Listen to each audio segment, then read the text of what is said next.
दानेन प्रसविष्यध्वम एष वह अस्तु इष्ट काम दुख। और ये यज्ञ ही आपके लिए क्या हो जाएगा, इष्ट कामनाओं को पूरा करने वाला सिद्ध होगा। तो यज्ञ क्या है, जिसमें खेलने वाले को भी आनंद आए और देखने वाले को भी आनंद आए, दोनों को। जो खेल रहा है वो भी आनंदित है और जो उस खेल को देख रहा है वो भी आनंदित है।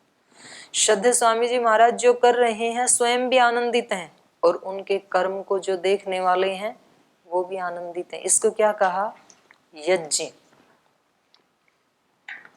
श्रद्धेय स्वामी जी महाराज ने एक घटना सुनाई थी एक बार कि वो कहीं बस से यात्रा कर रहे थे और उनका एक ट्रंक होता था, वो गुरुकुल में पढ़ते थे दीनानगर, तो एक ट्रंक था लोहे का और वो बस में छूट गया और बस आगे चली गई और वो आ गए।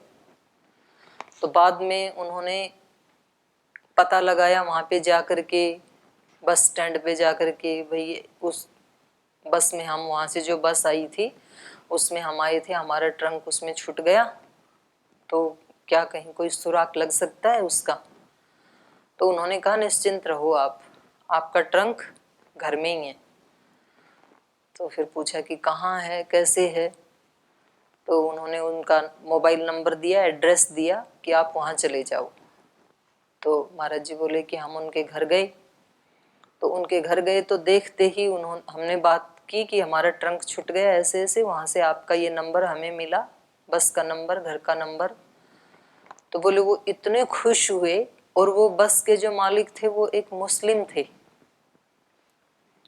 और वो इतने खुश हुए, बोले भाई आपने तो मेरी सारी समस्या ही हल कर दी। मैं बड़ा कल से परेशान था कि पता नहीं ये किसका ट्रंक है, लेकिन बोले भाई पहले ट्रंक को देने से पहले ना एक कागज पे लिख दो कि इस ट्रंक में क्या क्या चीजें थी। बोले जी क्यों, बोले जो आप लिख दोगे वो यदि इस ट्रंक में नहीं भी मिली ना तो मैं अपने पास से दूंगा, ये मेरी जिम्मेदारी है। बोले मैंने कागज पे लिख दिया क्या क्या था, और जब ट्रंक खोला तो वो सारी चीजें ज्यों की त्यों उसमें उपस्थित थी। तो बोले वो व्यक्ति इतना खुश हुआ और इतना भगवान को धन्यवाद दिया कि भगवान देख कैसे तूने मेरी समस्या को हल कर दिया। तो बोले मेरे को समझ में नहीं आ रहा। मैंने पूछा भाई समस्या तो मेरी थी, ट्रंक तो मेरा खोया था ना, तेरी क्या समस्या थी, तो क्यों परेशान हो रहा था। तो बोले भाई मैं क्या बताऊं, ये तू 1500 रुपये संभाल। बोले मेरे हाथ में 1500 रुपये देने लगे। बोली भाई ये भी किस लिए, ट्रंक तो दे दिया, सारा सामान भी दे दिया, पैसे क्यों दे रहे हो। बोले ये 1500 रुपये के आज मैं इश्तिहार छपवाता और फिर मेरे को ये बांटने पड़ते कि भाई ये ट्रंक किसका था, कहाँ का था, तो ना मेरे को अब छपवाने पड़ेंगे ना बांटने पड़ेंगे, तो तुमने मेरी सारी समस्या हल कर दी। और मेरे को अंदर से ये लग रहा था कि पता नहीं किसका है, उसके मन की क्या स्थिति। तो इसको क्या कहा, यज्ञ।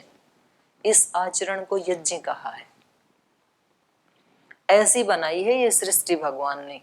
ये सूरज, चांद, पृथ्वी, वायु, नक्षत्र, आकाश, ये सब ऐसे बनाए हैं कि ये दूसरे के सुख की परवाह कर रहे हैं।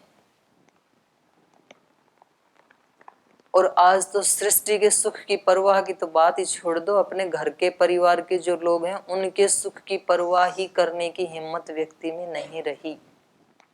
जिन 2-4 लोगों के बीच में रहता है ना व्यक्ति, उनके सुख की परवाह नहीं करता, वो कहता है कि वो 4-5 मिलके मेरे को सुखी करें। तो ये फिर यज्ञ से उल्टा हो गया। तो ये हम भगवान की सृष्टि को आगे नहीं बढ़ा रहे हैं, यज्ञ को आगे नहीं बढ़ा रहे हैं। जब हम अपने आसपास रहने वाले लोगों के सुख दुख को अपना सुख दुख मानते हैं, जो आप कल प्रार्थना कर रहे थे, पर दुख देख दुखी और पर सुख से सुखी, प्रभु के नाते ही सब नाते, जिससे सभी सुहाते, किससे वैर करेंगे प्यारे, विविध रूप धर आते। और उसकी पहली पंक्ति क्या है, बिना स्वार्थ के सेवा करते जो कभी नहीं आघाते, कभी थकते नहीं है, और दूसरे के दुख में दुखी और दूसरे के सुख से सुखी, वो नर हमको भाते, वो हमें अच्छे लगते हैं, ऐसे भगवान कह रहे हैं। तो आप सामान गृहस्थी हैं तो थोड़ा सा ज्यादा रख लो, कोई बात नहीं है। आपको जितना आगे बढ़ना है उतना आगे बढ़ें, कोई बात नहीं है। पर अपने मन को शांत, स्वस्थ, योगस्थ और ध्यानस्थ रखते हुए, तो फिर जीवन का आनंद आप पूरा ले पाएंगे। और नहीं तो फिर ऐसे ही रस्साकस्सी में ही बीत जाएगा सारा टाइम। तो आनंद या खुशी आगे नहीं है कि ऐसा कर लेते हैं फिर हम खुश हो जाएंगे, परीक्षा पास कर लेते हैं फिर खुश हो जाएंगे, संन्यास ले लेते हैं फिर बड़े बन जाएंगे, समाधि लगा लेते हैं फिर आनंद को प्राप्त करेंगे।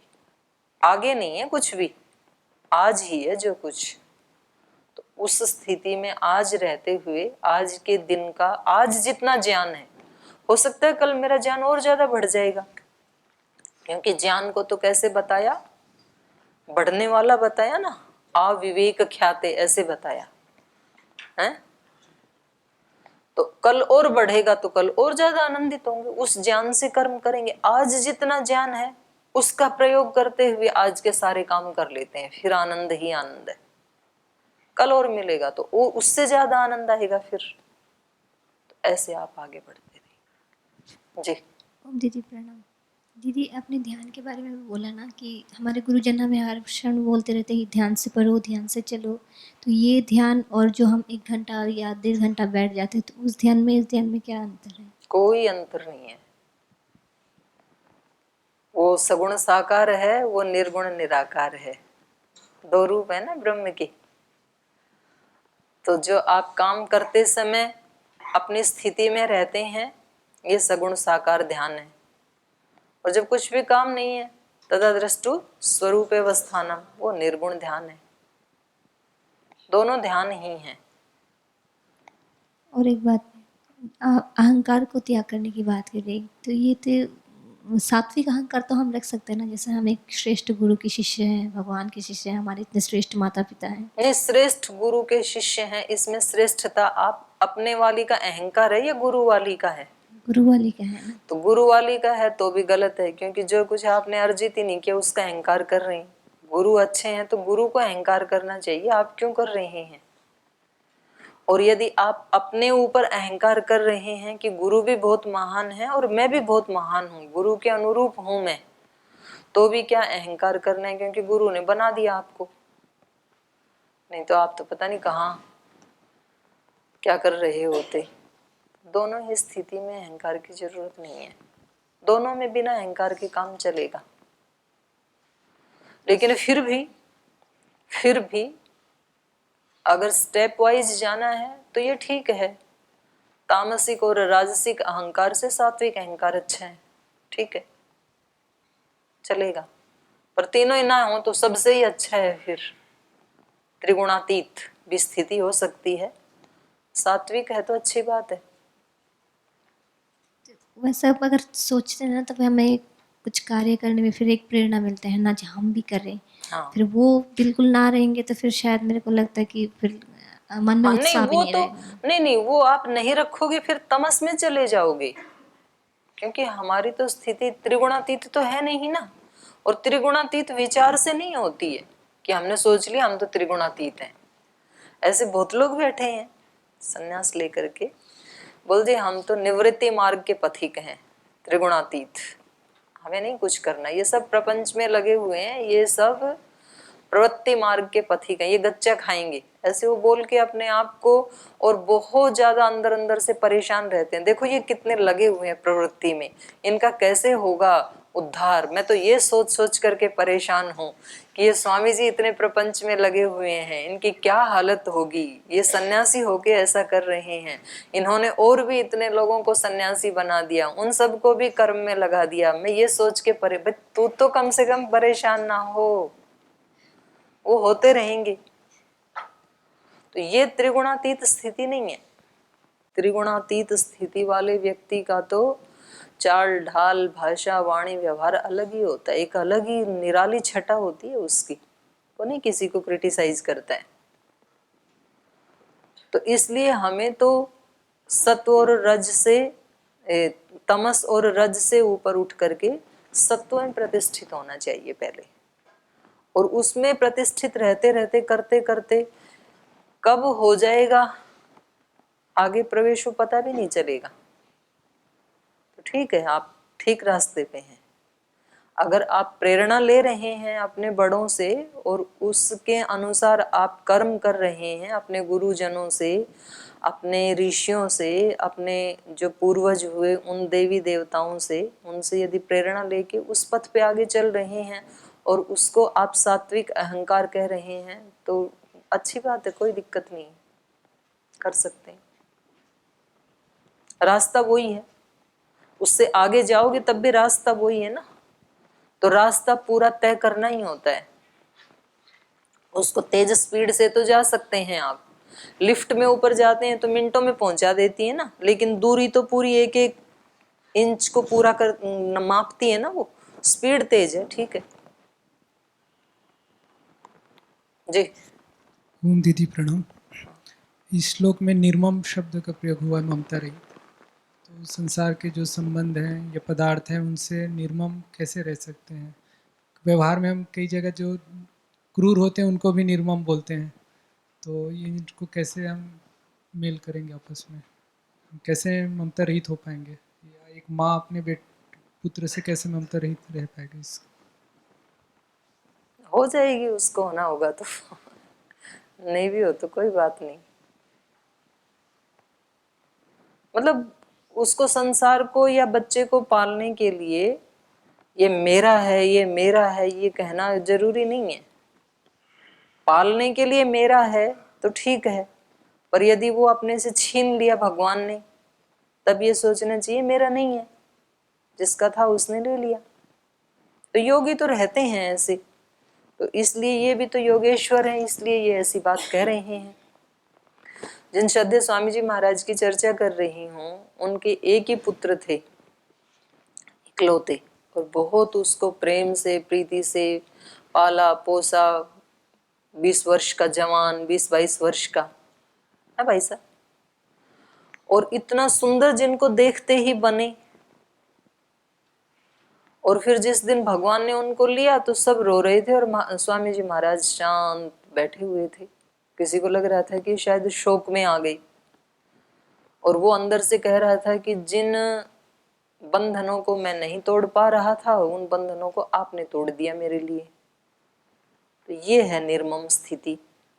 फिर उनके बाद उनकी एक पुत्री थी, हैं अभी भी, तो वो एक बार इतनी बीमार हुई। महाराज जी का ये नियम था कि आश्रम में दिन में तो रह सकती हैं महिलाएं, लेकिन शाम को 5 बजे के बाद कोई भी महिला वहां नहीं रह सकती है। इसलिए मैं भी 1-2 बार गई तो आसपास ये जो भाई साहब बैठे इनके घरों में जो घर है वहां जाती थी। फिर तो मेरे को तो कभी कभार चांस मिला उनके चरणों में जाने का, ये तो नित्य निरंतर उनके चरणों में रहे। तो एक बार वो घर में रहते थे, माता जी और उनकी पुत्री, बुआ जी बोलते हैं उनको। वो बहुत ज्यादा बीमार हो गई और उन्होंने कहा कि एक बार अंतिम दर्शन करना चाहते हो पिताजी के। मतलब सबको ये लग रहा था कि अब ये बचेंगे नहीं, और इनका नियम था ये आश्रम से बाहर जाते नहीं थे। एक बार आश्रम में बैठे आके फिर कभी भी बाहर नहीं गई। तो खूब लोगों ने कहा कि महाराज जी, उन्होंने तो सारा जीवन आपकी सेवा में व्यतीत किया है, वो तो एक साध्वी ही हैं, वो तो एक संत ही हैं, और उनकी मतलब अंतिम इच्छा है ये तो पूरी कर देनी चाहिए। गए नहीं स्वामी जी। इसको कहते हैं निर्मम। और वैसे इतनी करुणा कि उनके सामने अगर आप कोई कठोर शब्द भी बोल दें ना, तो यूं कहते थे भाई तू चुप रहे, मेरा कलेजा फट जाएगा, नहीं तो ऐसे शब्द मत बोल मेरे सामने। वैसे इतने करुणा के अवतार। गुरुजी ने एक बार जाके बोल दिया था, बोल जी जो आसुरी प्रवृत्ति के लोग हैं उनके साथ तो हम ऐसा व्यवहार कर ही सकते हैं। बोले भाई चुप रहे, ये शब्द मेरे से सुना नहीं जाएगा। असुर, राक्षस, ऐसे शब्द नहीं सुन पाते थे वो, इतना करुण हृदय था। जिनके छोटे छोटे जो पक्षी हैं, पशु हैं, जिनके हाथ पैर टूट गए, कहीं घायल हो गए तूफान में, उनको ला करके उनकी मरहम पट्टी करना, उनकी सेवा करना, प्रीति पूर्वक। और वैसे भी दिन भर जो रोगी आते रहते थे उनकी सेवा करते थे, फ्री। डॉक्टर भी थे वो, वैद्य भी थे। तो उनके जीवन में ये देखने को मिलता है। तो आप ये नहीं कह सकते हैं कि जी निर्मम हो गई। निर्मम का मतलब ये मेरा नहीं है, किसी का है और मैं उसका ट्रस्टी हूं। तो ट्रस्टी बन के काम कैसे किया जाता है? यद्यपि हम जब चित्त की स्थिति सामान्य है तो ट्रस्टी होके भी मालिक जैसा व्यवहार करते हैं कभी कभी। तो ट्रस्टियों में झगड़े होते हैं कि नहीं? क्यों होते हैं? नाम तो ट्रस्टी था लेकिन अंदर से स्थिति मालिक जैसी बना ली, इसलिए ट्रस्टों में झगड़े हो जाते हैं। और नाम तो बाहर से मालिक है लेकिन जीते हैं ट्रस्टी जैसे। तो हमने अपने स्वामी जी को भी देखा यहाँ पे। स्वामी जी महाराज जैसे जीते हैं, ट्रस्टी जैसे जीते हैं। ट्रस्टी जैसे जीने का मतलब, निर्मम होने का मतलब ये थोड़ी है कि वो उसके लिए कोई पुरुषार्थ ही नहीं करेंगे, उसके अच्छे के लिए कोई कर्म ही नहीं करेंगे। रात दिन 18-18 घंटे पुरुषार्थ करते हैं और निर्मम रहते हुए करते हैं। तो अब मतलब इससे ज्यादा बड़ा उदाहरण देखने के लिए कहाँ भेजूं मैं आपको? तो आप पता नहीं कौन से माँ बच्चे के उदाहरण को अपने दिमाग में घुसा के प्रश्न पूछ रहे हैं, मुझे नहीं पता।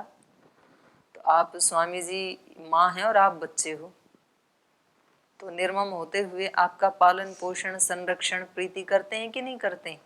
करते हैं। तो ये स्थिति संभव है। शास्त्र में जो बताया है वो सारा संभव है। यदि ये संभव नहीं होता तो फिर शास्त्र बनाने का कोई प्रयोजन ही नहीं था। फिर क्यों बनाई जो चीज संभव ही नहीं है? ऐसी बातों की चर्चा करना फिर तो ये बहुत मतलब एक निरर्थक काम हो जाता ऋषियों के लिए। और वो तो महान ज्ञानी थे, वो तो महान साइंटिस्ट थे। जैसे आज नासा के साइंटिस्ट जो बोल देते हैं ना, उसको सब लोग स्वीकार करते हैं। ऐसे ही एक समय था जब भारत के ऋषि जो बात बोल देते थे उसको सारी पृथ्वी ने माना। कल ही मेरे को भाई विनोद जी ने एक वो वीडियो भेज रखा था कहीं से, इधर उधर से आगे चलता चलता, कि नासा के भी उन्होंने 14 लोगों को स्वीकार किया। 14 लोग हैं, आपके उससे आ रखा है या मतलब मोबाइल आपके उस पास किसी और के पास होगा, जो भी हो। उन साइंटिस्ट ने भी 14 लोक को माना। भूलोक, भुवलोक, स्वलोक, महालोक, ऐसे उन्होंने बना रखा है वो। अब उन्होंने बोल दिया तो हमें लगता है हाँ ये तो अब मतलब तब श्रद्धा जमती है कि उन्होंने कह दिया तो ठीक ही है। और हमारे ऋषि कहें तो बोले पता नहीं थे कि नहीं थे, ये सब सिद्धांतों की बातें। ये ऐसी हमारी हालत क्यों हुई? क्योंकि हमने रिसर्च करना छोड़ दिया और उन्होंने रिसर्च करना शुरू कर दिया। तो किसी समय में हमारे ऋषि भी ऐसे ही वैज्ञानिक थे और सारी धरती उनकी बात मानती थी।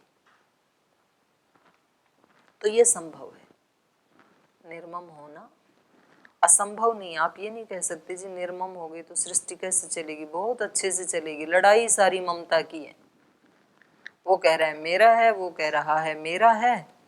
जमीन के एक टुकड़े के ऊपर दोनों भाइयों का मुकदमा चल रहा है और जमीन का टुकड़ा भी क्या, इतना सा, बस इतना सा टुकड़ा। वो कह रहा है इधर आएगा, वो कहता है इधर आएगा।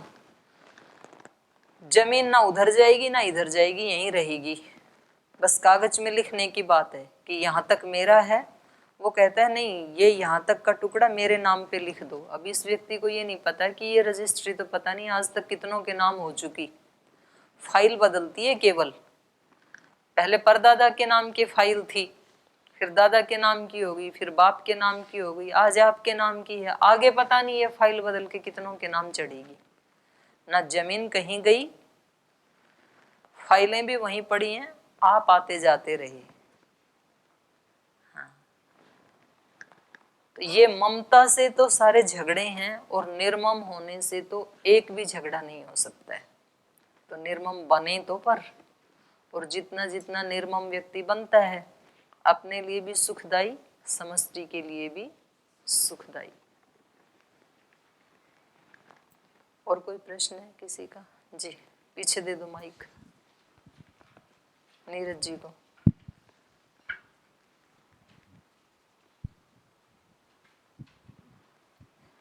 ओम दीदी। दीदी हम लोग अभी अंतिम में आ गए 18 अध्याय में, जो साधन बता रहे हैं जैसे ब्रह्म प्राप्ति के, तो 16 अध्याय में भी बताया, फिर 12 अध्याय में भी बताया। तो दीदी फिर एक जगह जैसे तीसरा अध्याय में प्रकृति अंतिम भूतानी निग्रह किम करिष्यति बोल के। दूसरे में भी तो बताए, दूसरे अध्याय से लेके 17 तक सारे साधन ही तो बता रहे हैं। तो दीदी फिर 5वें अध्याय में ये भी बताया कि जैसे न कर्तव्य न कर्माणी बोल के, यानी कि हम लोग न करता है न कर्म है, और न कर्म के फल न के। कर्ता कर्म, यही तो निर्मम स्थिति है कि मैं नहीं कर रहा हूँ। तो हम लोग स्वभाव, यानी स्वभाव जो है प्राणी का जो स्वभाव होगा वही करेगा। तो ये जो बार बार जो बता रहे हैं जैसे ब्रह्म की प्राप्ति, तो हम लोग का स्वभाव अलग होगा तो अलग ही होगा ना। हाँ, आपको लगता है हम मानने वाले तो है नहीं, तो क्यों पीछे पड़े हैं दूसरे अध्याय से लेके? हमारा जो स्वभाव वो हम करेंगे। तो आगे और उनका भी स्वभाव है कि हम बताते ही रहेंगे। योगी का स्वभाव है, तुम तो दीदी 1 जन्म में सुनो, 2 में सुनो, 50 में सुनो, 100 में सुनो, जब तक ना सुनोगे हम सुनाते। हमारा काम सुनाने का है, तो सुनाए जा रहे हैं। तो ये बार बार बता रहे हैं ना, जैसे हाँ, बार बार सुनाएंगे बिल्कुल। और ये तो इसी जन्म की बात नहीं, अगले जन्मों में भी मैं भी सुनाती रहूंगी आपको। आप ये ना कहना कि अब तो बीए भी कर ली, एमए भी कर ली, फिर भी बार बार सुनाते जा रहे हैं। तो क्या करें, जब तक ना सुने तो सुनाएंगे। तो मेरा प्रश्न ये था दीदी, जैसे वो निग्रह की, यानी कि दूसरे ने हमारा स्वभाव जो ये है। सुना उनको रहे हैं जिन्होंने स्वभाव नहीं बदला। जिन्होंने बदल लिया दूसरे ही अध्याय में, तो उनके लिए नहीं है आगे का उपदेश। तो ये लास्ट अंतिम में भी बता सकते थे ना इसको, तो क्योंकि फर्स्ट में बता दिया ना, तो इसको हम किसको? लोग। तो फिर फर्स्ट से शुरुआत क्या करते, आप बता दो। आप बताओ शुरुआत कहाँ से करते? आगे बता दिए कि जैसे हम लोग स्वभाव से बढ़ते हैं, तो हम लोग कोई दूसरे लोग बताते हैं तो हम लोग, यानी कि नहीं हो सके, क्योंकि जो प्राणी का जो स्वभाव है वही करेगा। तो तो ये फिर आपके स्वभाव से तो परिचित करवा रहे हैं कि आपका जो असली स्वभाव है वो तो ये है, ब्रह्मभूत होने का। और आप जो कर रहे हैं ना, वो आपका स्वभाव नहीं है, उसको छोड़ दो, छुड़वा रहे हैं। इसलिए बार बार बता रहे हैं। और आप छोड़ने को राजी नहीं है, आप इरिटेट हो रहे होगे क्या, बार बार। वो कह रहे हैं कि इसको हटा दो, ये आपका स्वभाव नहीं है। जो आप ममता रहित होकर के काम कर रहे हैं, कर्ता मान करके काम कर रहे हैं कि मैं हूं करने वाला, ये ठीक स्वभाव नहीं है। ठीक स्वभाव तो ये ही है कि मैं कुछ नहीं कर रहा हूँ, निर्लिप्त आत्मा हूँ, और सब ईश्वर की व्यवस्था से, ईश्वर की कृपा से हो रहा है। ये सब त्रिगुण के माध्यम से हो रहा है, माध्यम उसमें त्रिगुण बने हैं, यही समझा रहे हैं। तो अब सारांश में फिर बता रहे हैं 18वें अध्याय में कि जो पूरी गीता में मैंने बताया वो अब मैं फिर समराइज कर रहा हूँ। अब भी मान लो तो पूरी गीता को पढ़ना और 18वें अध्याय को पढ़ना बराबर ही है, क्योंकि सारा निचोड़ है ना इसमें, तो इसलिए बार बार कह रहे हैं। ठीक है दीदी, क्योंकि मुझे लग रहा था जैसे 16 अध्याय में भी जो दैवी और आसुरी संपत्ति बताए, तो यही चीज यहाँ भी बता रहे हैं। हाँ, तो वो उसका कंक्लूजन दे रहे हैं अभी। ठीक है, तो आज तो फिर समय हो गया सारा प्रश्न उत्तर में ही। तो आगे वाला जो पाठ है कि ये जो ज्ञानी बन जाता है ना इस प्रकार का, देखो ये जो अहंकार, बलम, दर्पम, कामम, क्रोधम, परिग्रहम, विमुच्य, ये जो है इन सबको छोड़ना, ये सारा किसका काम है? ज्ञान का। ज्ञान, जिस व्यक्ति को ज्ञान होगा वो ऐसा कर पाएगा, नहीं तो नहीं कर पाएगा अज्ञानी व्यक्ति तो। लेकिन आगे ये एक बात कह रहे हैं कि देखो ज्ञानी जो है ना वो त्यागी होता है, त्याग करता है, अहंकार का त्याग। जैसे यहाँ 51 नंबर इसमें श्लोक में भी क्या बताया? शब्दादीन विषयान त्यक्त्वा, 5 विषयों का त्याग करके। फिर यहाँ 53 नंबर में भी क्या बताया? अहंकार, बलम, दर्पम आदि विमुच्य, इनको छोड़ करके। तो ये त्याग करता है ज्ञानी कि ये ठीक नहीं है, ये ठीक नहीं है। बोले ये त्याग तो कर देता है, लेकिन उसके अंदर त्याग का संस्कार फिर भी रह जाता है कि मैंने सब त्याग दिया, ये संस्कार रह जाता है। तो भक्त को ये नहीं भाता है। ये ज्ञानी है, इससे भी अगली स्थिति है भक्त वाली, वो कुछ भी नहीं त्यागता है।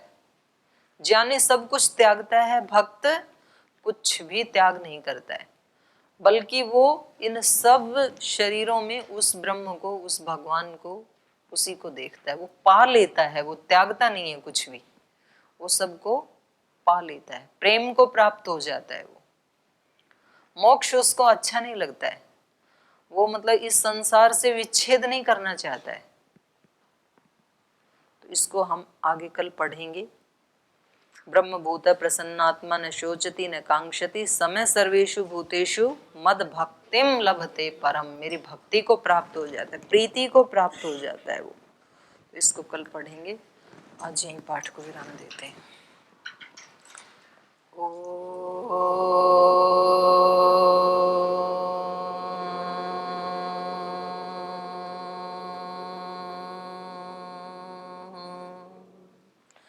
शांति शांति शांति।